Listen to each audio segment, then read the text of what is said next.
उपवासाच्या दिवशी असा खमंग पदार्थ खायला मिळाला तर उपवास करायला अगदी सगळेच तयार होतील. करायला खूप सोपा, झटपट होणारा आणि खायला एकदम चविष्ट असा हा पदार्थ फक्त 10 मिनिटात तयार होतो. चला तर मग लगेच सुरुवात करूया. इथे मी 2 बटाटे घेतले आहेत. तर याचं आधी आपल्याला साल काढून घ्यायचं आहे. साल काढून घेतल्यानंतर आता किसणीवर किसून घेऊया. तर एकदम जी बारीक किसणी असते तीच घ्यायची आहे, म्हणजे छान असा बारीक किस तयार होतो. तर दोन्ही बटाटे आता किसून झालेले आहेत.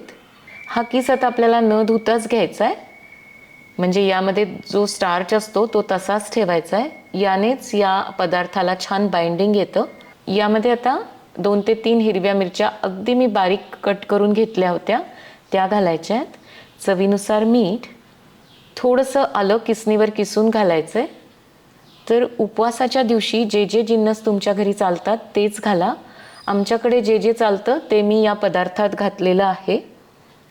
आता 2 ते 3 चमचे शेंगदाण्याचा कूट घालायचा आहे. अर्धा चमचा चिली फ्लेक्स आणि भरपूर कोथिंबीर घातली आहे. तर चिली फ्लेक्स घातल्यामुळे हा पदार्थ दिसायला एकदम छान दिसतो.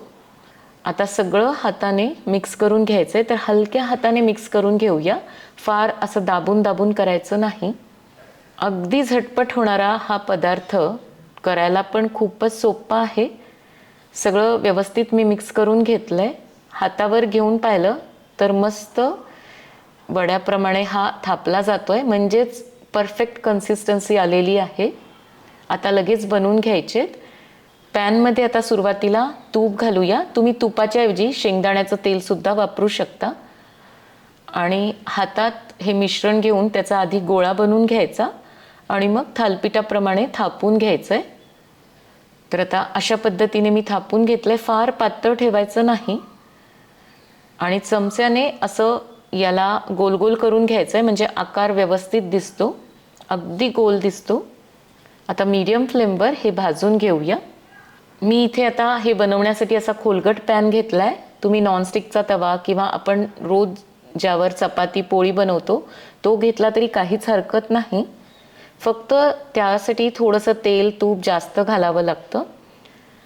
आता वरून कोरडा झालेला आहे तर थोडंसं तूप लावून घेऊया. तुपाचा वापर तुम्ही तुमच्या गरजेप्रमाणे करू शकता आणि पलटून घ्यायचं आहे. तर मस्त असा भाजला गेला आहे. दुसऱ्या बाजूने पण चांगला खरपूस भाजून घ्यायचा आहे. व्यवस्थित भाजल्या गेले म्हणजे खायलासुद्धा खमंग लागतात. तर उलटसुलट करून मी दोन्ही बाजूने छान असं याला भाजून घेतलं आहे. सुरेख रंग आला आहे, दिसायलाच एकदम भारी दिसत आहेत. काढून घेऊया. आणखी एक बनवून घेऊया. तर तूप मी आधीच लावून घेतलं आहे. गोळा घेऊन अशा पद्धतीने थापून घ्यायचं. थोडासा कोरडा झाला की पलटून घ्यायचा. दोन्ही बाजूने तूप लावून मीडियम फ्लेमवर याला भाजून घ्यायचं आहे. डोसा असो, चिला असो किंवा कुठलाही पॅनकेक असो, पहिलेपेक्षा दुसऱ्या वेळेस जास्त छान भाजला जातो. तर इथे आता हा छान भाजून झालेला आहे. काढून घेऊया. तर सध्यापुरते मी 2 बनवून घेतले आहेत. 2 बटाट्यामध्ये असे 3 तयार होतात. तुम्ही नुसत्या दह्यासोबत सुद्धा खाऊ शकता. तर अवश्य बनवा, खा आणि मला कळवा रेसिपी कशी वाटली ते. कमेंट करायला आणि शेअर करायला अजिबात विसरू नका. चॅनलवर नवीन असाल तर सबस्क्राईबही जरूर करा. पुन्हा भेटूयात एका नवीन रेसिपीसोबत. तोपर्यंत मस्त खा आणि मस्त रहा.